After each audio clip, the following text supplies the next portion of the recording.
दूसरे के नेताओं के प्रति कौन से भाषा का प्रयोग करती है, वह उस पार्टी का क्या सोच है, उस पार्टी का संस्कार क्या है, उस पार्टी की मेंटालिटी किस प्रकार की है, इसको दर्शाता है, उजागर भी करता है। आज ये जो प्रेस कॉन्फ्रेंस में कर रहा हूं, इसमें नया कुछ इसलिए नहीं है क्योंकि कांग्रेस ने अपने आप को गाली देने वाले पार्टी के रूप में स्थापित कर ही लिया है। रह रह के नरेंद्र मोदी जी के लिए, जो हमारे यशस्वी प्रधानमंत्री हैं, उनके लिए जिस प्रकार के भाषा का प्रयोग, जिस प्रकार की गालियों का प्रयोग उनके उच्च नेता, कांग्रेस पार्टी के बड़े नेता कर रहे हैं, हर दिन टीवी में देखने को मिल रहा है। It has become a usual procedure. It has become an issue of common occurrence, a new normal as far as Congress party is concerned. बंधुगण, रावण के विषय में सुना था, मल्लिकार्जुन खड़गे जी ने आदरणीय मोदी जी को रावण कह के संबोधित किया था, तो एक बहुत बड़े नेता, कांग्रेस पार्टी के पूर्व सांसद और कर्नाटक के दिग्गज नेता बीएस उग्रप्पा जी ने मोदी जी को अभी भस्मासुर कहा है। उन्होंने कहा है कि मोदी जी भस्मासुर हैं और पूरे हिंदुस्तान को और बच्चों के भविष्य को, वो भारतवर्ष को भस्म करने में लगे हुए हैं, उसे डिस्ट्रॉय करने में, उसे बर्बाद करने में लगे हुए हैं और एक असुर हैं, भस्मासुर हैं। आप सोचिए किस प्रकार का भाषा है ये। भस्मासुर, अपने प्रधानमंत्री के लिए इस प्रकार के भाषा का प्रयोग करना। बंधुगण, आज अखबार में एक बहुत ही सुखद खबर है।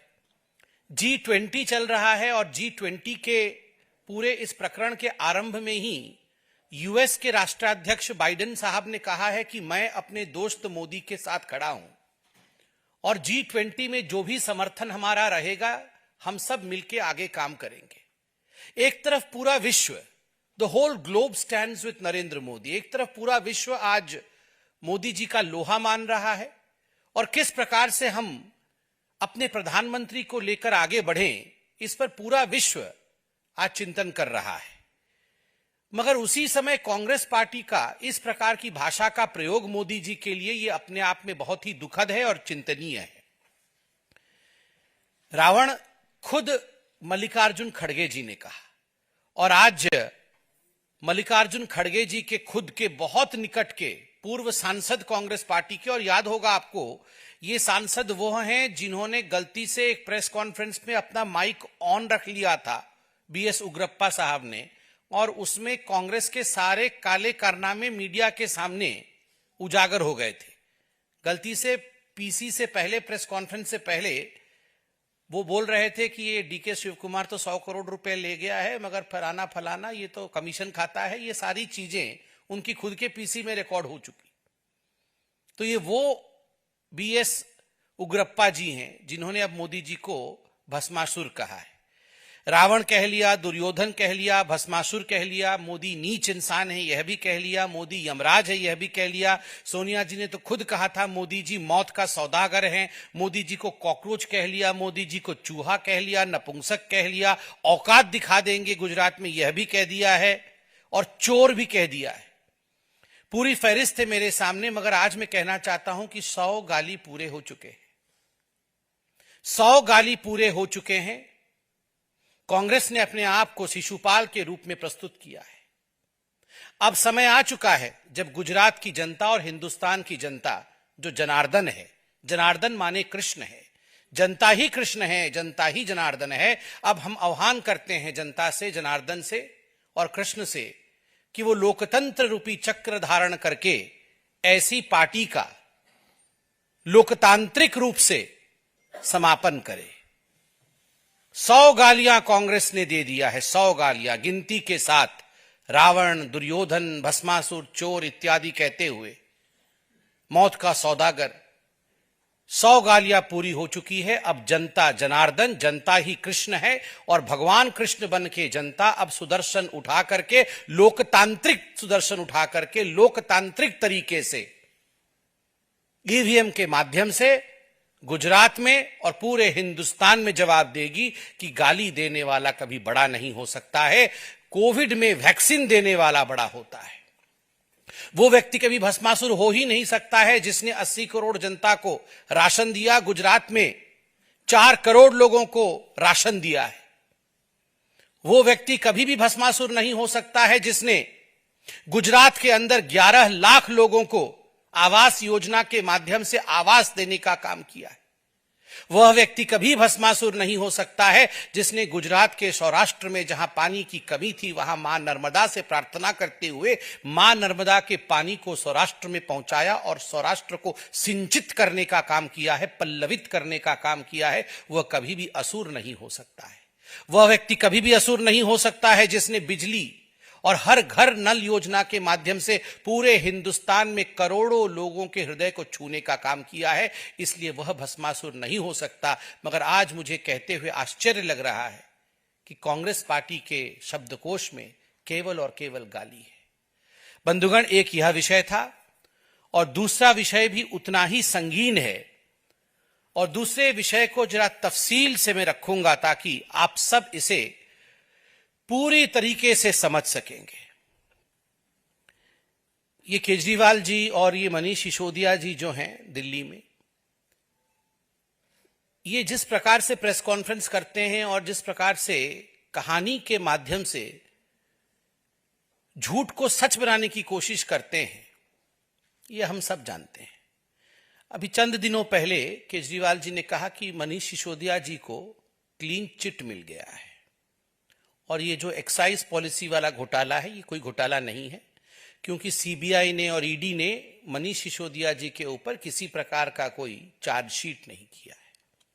मैं अब 5 मिनट लूंगा और मगर पूरी तरह से ये जो झूठ अरविंद केजरीवाल जी और मनीष सिसोदिया जी बोल रहे हैं उसको यहां पर पर्दाफाश करूंगा और बिल्कुल बताऊंगा कि क्यों ये झूठ है। और आने वाले समय पर गाज क्यों मनीष सिसोदिया जी पे गिरेगी, ये मैं बीजेपी के प्रवक्ता के नाते नहीं बोल रहा।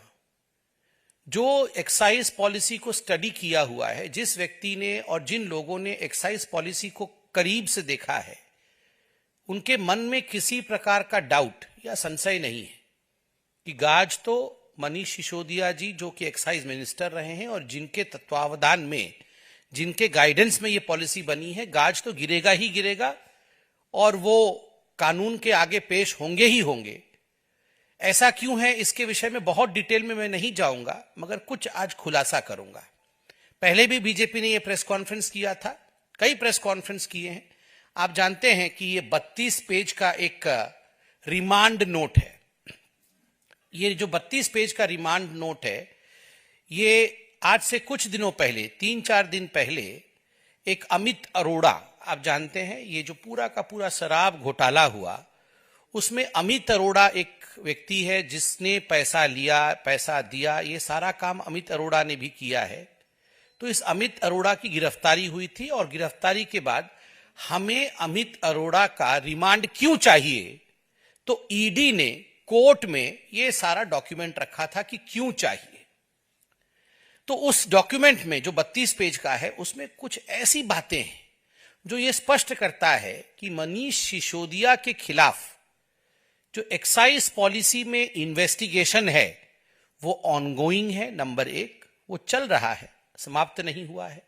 नंबर 2, वो संगीन है, जो आरोप उसमें हैं वो बहुत ही संगीन है और इतने सारे तार आके मनीष सिसोदिया के साथ जुड़ रहे हैं कि ये पूरा का पूरा इन्वेस्टिगेशन करके एक होलसम, मतलब एक पूरा डॉक्यूमेंट मनीष सिसोदिया पे फुल प्रूफ तरीके से तैयार करने के लिए थोड़ा वक्त तो लगेगा, मगर वो फुल प्रूफ होगा।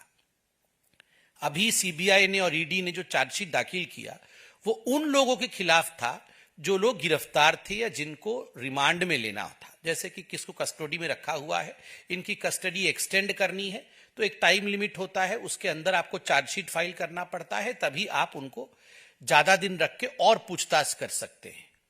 तो इसलिए ये कुछ लोगों के खिलाफ 5-6 लोग जो गिरफ्तार थे, जो अंदर थे, जिनमें विजय नायर मनीष सिसोदिया का राइट हैंड है, अरविंद केजरीवाल जी के दोस्त हैं, और ऑफिशियल बंगलों में, ये जो विजय नायर है ये ऑफिशियल बंगलों में, मिनिस्टर, कैबिनेट मिनिस्टर के बंगलों में रहते थे। आम आदमी पार्टी ने उन्हें कैबिनेट मिनिस्टर का बंगलो भी दिया हुआ था। तो उसमें रहते थे, ये लोग सब गिरफ्तार थे। तो चार्जशीट में इन लोगों का नाम है। इन सबके तार मनीष सिसोदिया से जुड़ रहे हैं। इसमें कुछ तथ्य मैं आपके सामने रखूंगा। देखिए, एक तो मैंने जो बार बार कहा आपको कि मनीष सिसोदिया जी इससे छूट नहीं सकते हैं, वो इसलिए कह रहा हूं क्योंकि इन्वेस्टिगेशन ऑनगोइंग है। आप इसमें 2-3 बातें मैं मार्क करूंगा, आप इसको याद रखिएगा। पहला, मैं कुछ तारीख बताऊंगा। पत्रकार सामने लिख रहे हैं, वो तारीख जरा आप लिख लेंगे क्योंकि इजी रहेगा। इसमें लिखा हुआ है कि an FIR number so and so dated 17/8/2022 was registered by CBI ACB new Delhi against Shri Manish Sisodia. तो मनीष सिसोदिया जी का नाम पहली बार आता है कि 17 अगस्त 2022 को मनीष सिसोदिया के नाम पे एक FIR दर्ज हुआ और ये CBI और ACB न्यू दिल्ली ने किया है। नंबर इत्यादि दिया हुआ है, मैं डिटेल में नहीं जाता हूं। पहली बार मनीष सिसोदिया का नाम, डेट याद रखिएगा क्योंकि कुछ खुलासा हम करने वाले हैं 17 तारीख को। उसके बाद आप देखिएगा दूसरे पन्ने पे फिर से मनीष सिसोदिया जी का नाम आता है और 4th पैराग्राफ में कोर्ट में सबमिट किया हुआ रिमांड कहती है कि द OM मतलब office memo, the OM discloses that Shri Manish Sisodia deputy chief minister GNCTD of Delhi, Shri Arva Gopi Krishnan then commissioner excise GNCTD Delhi, और Shri Anand Tiwari then deputy commissioner Delhi, Shri Pankaj Bhatnagar assistant commissioner of Delhi were instrumental in recommending and taking decisions pertaining to excise policy for the year 21-22 without approval of competent authority with an intention to extend undue favors to licensees। तो मनीष सिसोदिया का नाम number 1 पे आता है। बाकी कुछ लोगों का नाम आता है कि ये वो लोग हैं जिन्होंने 21-22 में एक ऐसा एक्साइज पॉलिसी तैयार किया जिसमें अनड्यू बेनिफिट कुछ लोगों को मिल सके, उसके लिए एक षड्यंत्र रचा गया। तो इस कस्टडी नोट में भी मनीष सिसोदिया जी का नाम मौजूद है। 2 तारीख फिर आप याद रखेंगे इसमें। एक तारीख है 20/7/2022 जब Shri Vinay Kumar Saxena honourable lieutenant governor Delhi के, उन्होंने इसको फ्लैग ऑफ किया था और एक लेटर लिखा था कि इस पर केस होना चाहिए। और 22/7/2022 2 दिन के बाद इस पे FIR रजिस्टर किया गया। अर्थात ये जो पूरे मामले पर FIR रजिस्टर करने का काम पहली बार 22/7/2022 को हुआ। तीसरी बार इसमें मनीष सिसोदिया जी का नाम आता है, दूसरे पेज में ही आता है। इसमें लिखा जाता है, बहुत लोगों का नाम है और आगे आता है, these people are close associates of Shri Manish Sisodia and actively involved in managing and diverting the undue pecuniary advantages collected from liquor licensees to accused public servants. इसमें अमित अरोड़ा का भी नाम है, दिनेश अरोड़ा का नाम है, अर्जुन पांडे का नाम है। ये सारे लोग ये पैसा इकट्ठा करते थे और पैसा इकट्ठा करने के बाद ये आगे इस पैसा को बढ़ाते थे। और इस पूरे प्रकरण में मनीष सिसोदिया जी का एक बहुत बड़ा हाथ था क्योंकि ये सारे लोग मनीष सिसोदिया के क्लोज लोग हैं। ये भी आप कस्टडी नोट में देख सकते हैं। फिर एक तीसरे पन्ने पर आता है कि it is revealed that the Delhi excise policy was a device created by the leaders of आम आदमी पार्टी। ये एक डिवाइस था जो लीडर्स ऑफ आम आदमी पार्टी ने क्रिएट किया था टू रिसीव किकबैक्स लेने के लिए, घूस लेने के लिए और पैसे पाने के लिए एक डिवाइस क्रिएट किया था। तो ये लीडर्स कौन है मैं भविष्य में बताऊंगा आपको। अब आप आगे देख सकते हैं, इसमें आता है GOM, ये पेज नंबर 5 में है कि ग्रुप ऑफ मिनिस्टर्स। तो ग्रुप ऑफ मिनिस्टर्स जिसके अंतर्गत ये पूरी एक्साइज पॉलिसी बनी was headed by whom, Manish Sisodia. तो ये पूरा जो ग्रुप ऑफ मिनिस्टर्स है जिसके अंतर्गत ये सब कुछ हो रहा था, तो उसके हेड मनीष सिसोदिया है। तो स्वाभाविक है जब गलती आप करते हैं तो आपका जो हेड होता है, जिसके निर्देश पाकर आप गलती करते हैं, तो हेड के ऊपर ये सारा विषय जाता है। तो मनीष सिसोदिया जी का नाम दोबारा आता है GOM के माध्यम से। कई जगह इसी प्रकार आप देख सकते हैं, मैं आपका समय नहीं लूंगा क्योंकि विषय पे आना है मुझे। कई जगह और GOM और मनीष सिसोदिया का नाम पेज नंबर 10 पे भी आता है कि GOM went against the suggestions of the expert committee and the public comments. तो एक्सपर्ट कमेटी के खिलाफ में गया और पैसा पाने के उद्देश्य से मैलिफाइड इंटेंशन के माध्यम से मनीष सिसोदिया ने काम किया। यहां भी मनीष सिसोदिया जी का नाम आता है। आगे भी पेज नंबर 12 में मनीष सिसोदिया जी का नाम आता है कि पहले कैसे केवल 2% दिया जाता था कमीशन, मनीष सिसोदिया जी के कहने पर 12% कमीशन दिया जाने लगा और इसका एक बड़ा चंक जो है ये 6% घूस के रूप में आम आदमी पार्टी को ही और मनीष सिसोदिया जी के कहने पर यह होता था। यह भी कस्टडी नोट में मेंशन्ड है। तो कहने का तात्पर्य है कि कस्टडी नोट में ये सारी चीजें मेंशन है और कैसे उसके कारण 2873 करोड़ रुपया का नुकसान हुआ, यह भी मेंशन है। ये सारे प्रेस कॉन्फ्रेंसेस हमने किए हैं, इसलिए मैं डिटेल में नहीं जा रहा हूं। अब मैं आपको एक टाइमलाइन बताऊंगा और उसके बाद कुछ दिखाऊंगा जिसको देखने के बाद आपको बड़ा आश्चर्य होगा कि क्या किया मनीष सिसोदिया ने। टाइमलाइन आप नोट करिए। ये जो एक्सपर्ट कमिटी है वो बनती है 4 सितंबर 2020 को, कैसा होना चाहिए एक्साइज पॉलिसी। उसके बाद ये एक्साइज पॉलिसी जो थी उन्होंने रिपोर्ट अपना सबमिट किया 13 अक्टूबर 2020 को। ये रवि धवन जी की एक्सपर्ट कमेटी थी।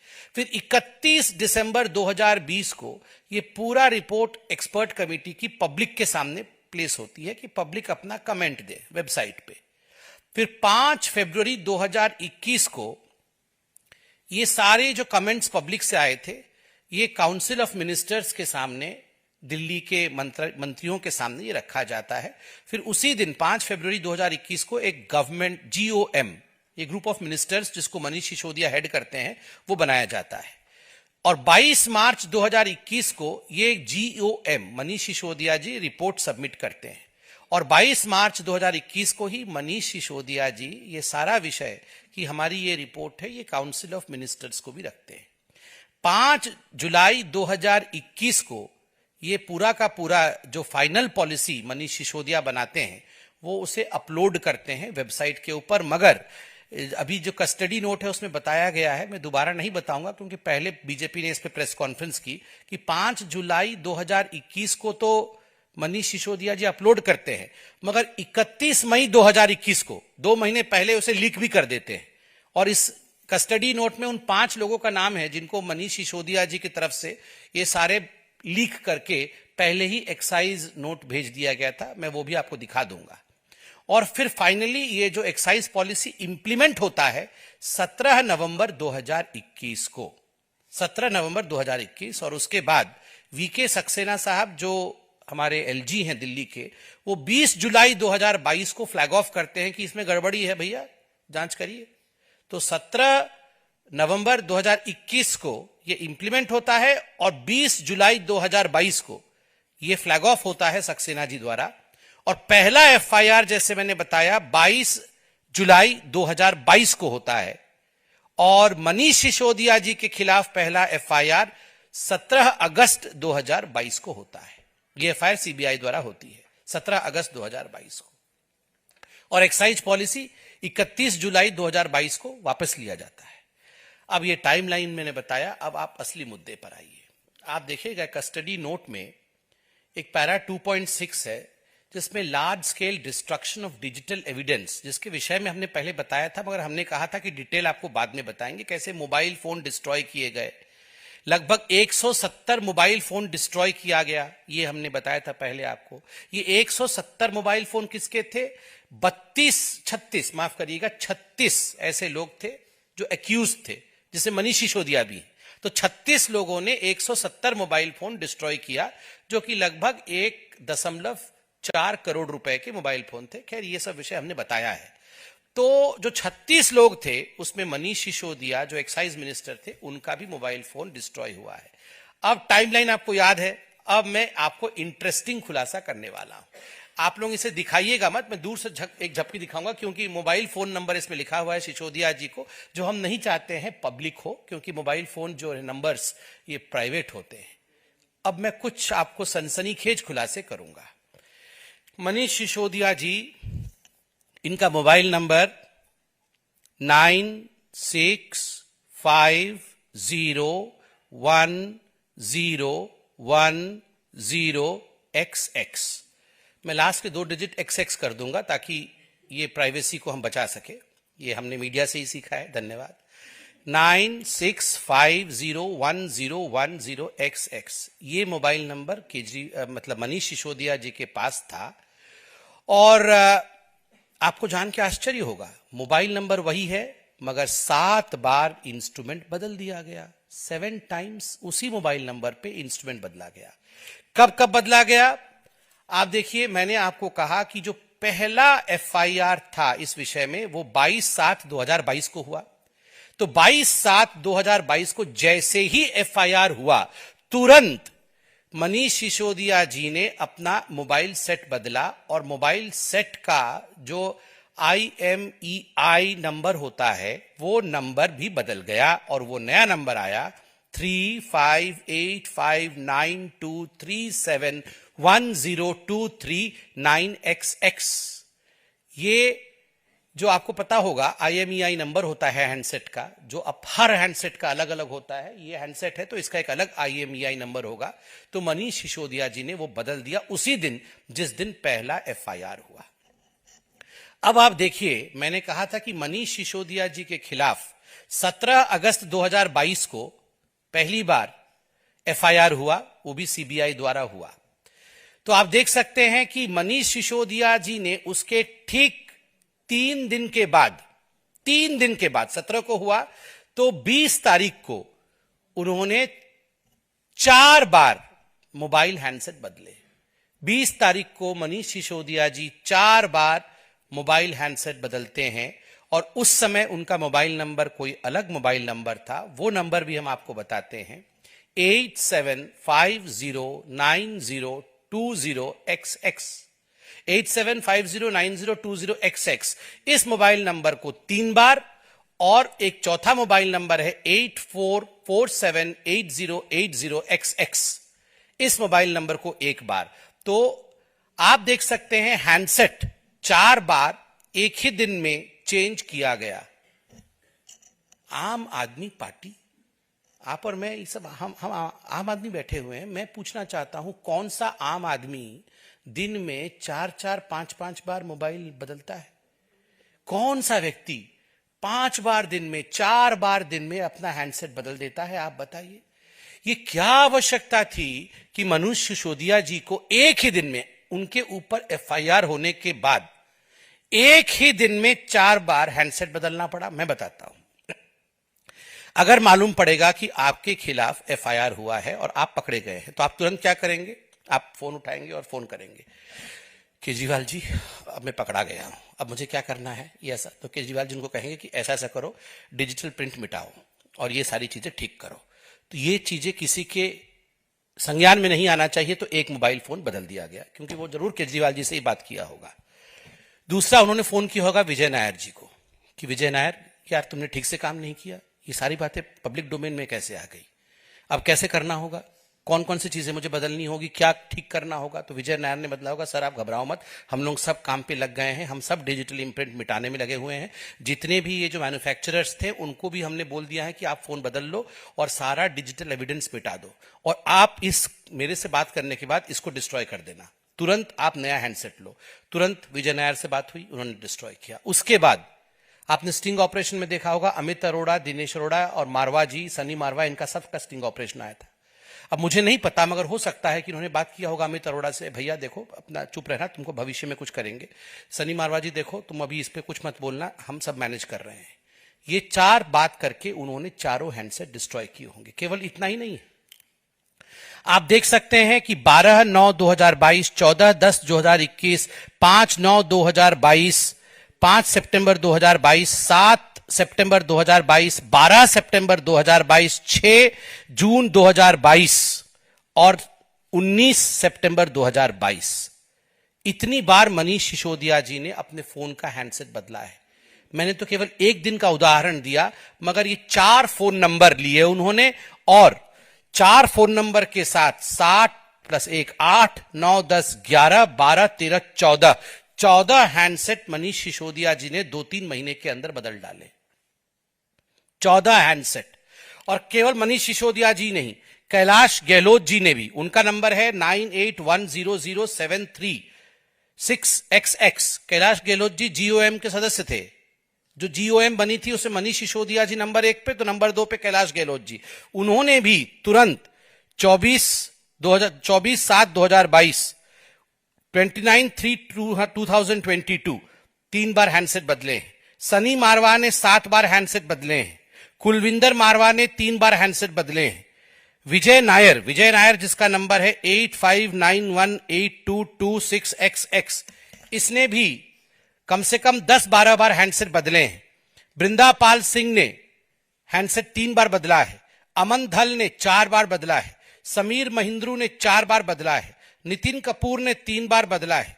गीतिका महिंद्रू ने 2 बार बदला है। विभूति शर्मा ने 5 बार बदला है। विनोद चौहान ने 6 बार बदला है। अमित अरोड़ा जो अरेस्ट हुआ है, जिसके विषय में अभी हम बता रहे थे, ये रिमांड नोट उसी पे है।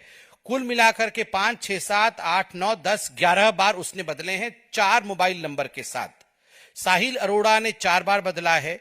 सुरजन रेड्डी ने 3 बार बदला है। दीप मल्होत्रा ने 2 बार बदला है। बाकी नाम मैं नहीं पढ़ रहा हूं। इस प्रकार से 36, मैंने आपको शुरू में बताया था, 36 ऐसे लोग हैं जिनके यहां मोबाइल नंबर है। मैं अच्छे से नहीं दिखा रहा हूं ताकि मोबाइल नंबर आप ना नोट कर ले।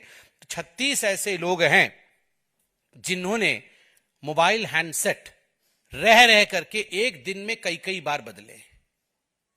आप जो हिंदी पिक्चर में देखते थे ना कि ये जो गलत काम करने वाले लोग होते थे, मैंने कई हिंदी पिक्चरों में देखा, तुरंत एक रैंसम कॉल करते थे, 10 करोड़ रुपए पहुंच जाने चाहिए, 100 करोड़ रुपए पहुंच जाने चाहिए, तुरंत चिप निकाल करके तोड़ देते थे और फोन को फेंक देते थे डस्टबिन में।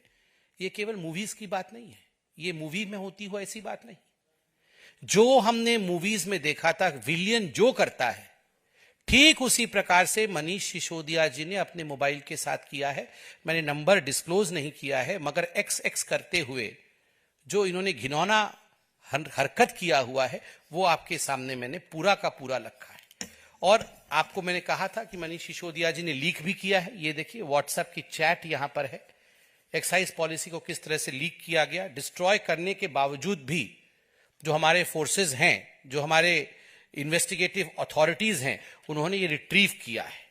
तो कुल मिलाकर के आज मैं, जहां तक मनीष सिसोदिया जी का सवाल है, मैं कंक्लूड करूंगा पीसी को इतना कहते हुए कि ये तो शुरुआत है। मनीष सिसोदिया जी का दिल्ली एक्साइज पॉलिसी में इतना बड़ा हाथ है कि केवल हाथ ही नहीं है, सर भी है, हाथ भी है, पैर भी है, और पैसा उनके उधर में गया है तो पूरा शरीर इन्वॉल्व है। He is not just neck deep, he is completely into the corruption of Delhi excise policy, and that's the reason as to why some amount of time has lapsed into investigation. जब पूरी तरह से आप संलिप्त होते हो और इतने तार होते हैं कि वो तार नहीं, वो सर्किट होता है, तो स्वाभाविक रूप से उसके इन्वेस्टिगेशन में और उसके एंड तक पहुंचने में वक्त लगता है। ये वेंडेटा की कोई पॉलिटिक्स नहीं है। This is not politics of vendetta, this is investigation of finality. ये जांच है एक नतीजे तक पहुंचने का, और जो लगभग 3000 करोड़ रुपए जनता जनार्दन का बर्बाद हुआ है उसे रिकवर करने का और जनता को न्याय दिलाने का। इसलिए ये जो केजरीवाल जी और मनीष सिसोदिया जी कहते हैं घर से कुछ नहीं मिला, सीबीआई ने और ईडी ने हमें क्लीन चिट दिया है, ये क्लीन चिट नहीं है। ये ध्यान से देखिए Kejriwal ji, this is not clean chit, this is not a single chit, this has 32 pages, इसमें 32 पन्ने हैं और 32 पन्ने पर मनीष सिसोदिया जी के उंगली के निशान हैं, क्राइम के निशान हैं, भ्रष्टाचार के निशान हैं, सबूत है। और कोई भी शक्ति मनीष सिसोदिया जी को बचा नहीं सकती है, क्योंकि उन्होंने भ्रष्टाचार किया है और भ्रष्टाचार से, हिंदुस्तान के कानून से कोई नहीं भाग सकता है। इतना कह के मैं अपने वक्तव्य को विराम दूंगा। कोई प्रश्न हो तो अवश्य पूछें।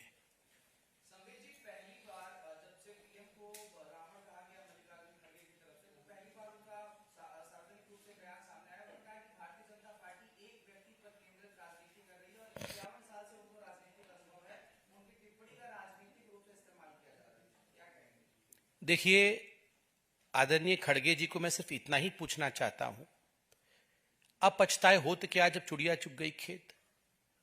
आपको अगर लग रहा है कि हम राजनीतिक इस्तेमाल कर रहे हैं तो आप रावण बोलते ही नहीं प्रधानमंत्री जी को। आप गाली देते क्यों हैं? आप गाली देते क्यों हैं और बाद में एक्सप्लेनेशन क्यों देते हैं? गाली ही मत दीजिए तो एक्सप्लेनेशन नहीं देना पड़ेगा। और ये कोई पहली बार नहीं है, ये कोई कोइंसिडेंस नहीं है। जब कोई चीज बार बार हो तो वो कोइंसिडेंस नहीं, वो डिजाइन होता है. When something happens repeatedly, it is not a coincidence, it's a design. जब मौत का सौदागर कहा जाता है, दुर्योधन कहा जाता है, कॉकरोच कहा जाता है, चोर कहा जाता है और उसके बाद रावण और भस्मासुर कहा जाता है, तो ये कोई इत्तेफाक नहीं है. ये एक डिजाइन है जो कांग्रेस पार्टी प्रधानमंत्री जी के खिलाफ बार बार कर रही है, एक गुजराती के खिलाफ बार बार कर रही है. मेरा सवाल यह है कि कांग्रेस की तरफ से बार बार बयान आता है, राहुल गांधी ने भी एक बयान दिया, कहा कि आप लोग सिर्फ जय श्री राम बोलते हैं, जय सिया राम सीताराम नहीं बोलते हैं, नारी का अपमान करते हैं. देखिए, कम से कम राहुल गांधी जी अब भगवान श्री राम का नाम तो लेने लगे. ये कितनी बड़ी बात है. जो पॉलिटिकल पार्टी पहले एफिडेविट देकर कहती थी कि राम का नाम उसका कोई अर्थ नहीं है, जो पॉलिटिकल पार्टी एफिडेविट देकर कहती थी कि भगवान राम का कोई अस्तित्व नहीं है, जो पॉलिटिकल पार्टी पहले कहती थी कि राम काल्पनिक हैं, वो आज भगवान राम का नाम ले रही है. यही तो है. मुमकिन हो गया है. आज मोदी है तो मुमकिन है. देश की संस्कृति, देश की सभ्यता के साथ आप खिलवाड़ नहीं कर सकते. आप यही वो राहुल गांधी है और यही वो कांग्रेस पार्टी है, यही वो सोनिया जी है जिनको 3 दिन तक नींद नहीं आई थी क्योंकि आतंकवादी मारे गए थे बाटला हाउस एनकाउंटर में. अब अचानक सब कुछ ठीक होने लगा है, इनको अचानक सब कुछ दिखने लगा है. तो स्वाभाविक रूप से ये बहुत बड़ा परिवर्तन हो रहा है और ये इसलिए हो रहा है क्योंकि आज देश महसूस कर रहा है कि देश में तुष्टीकरण की राजनीति नहीं चलने वाली.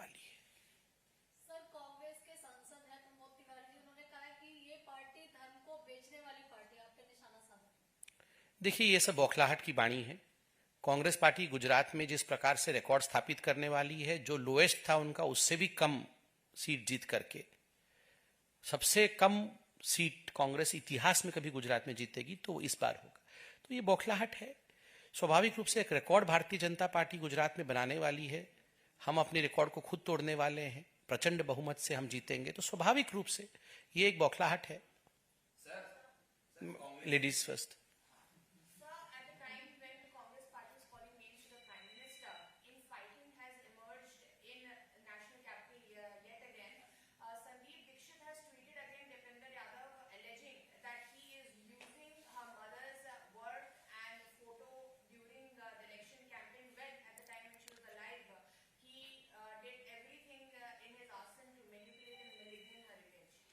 See, this is what the Congress party is.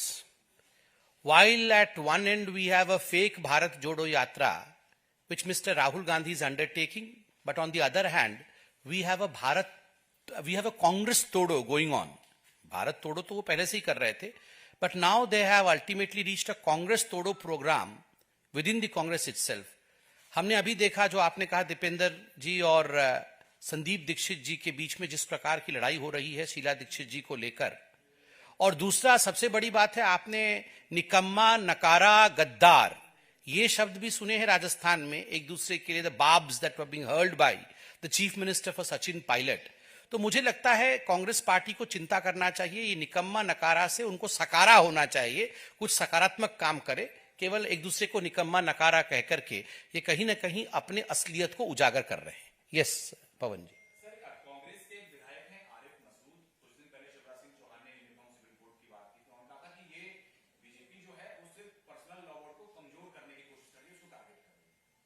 देखिए, स्वाभाविक रूप से कांग्रेस पार्टी और यूसीसी वो चाहती नहीं है कि इस देश में यूसीसी हो. वो तुष्टीकरण की राजनीति को आगे बढ़ाती है. इसी कारण से आरिफ मसूद जी का इस प्रकार का बयान है. पहले भी उन्होंने कई ऐसे बयान दिए हैं जो तुष्टीकरण से भरे हुए थे.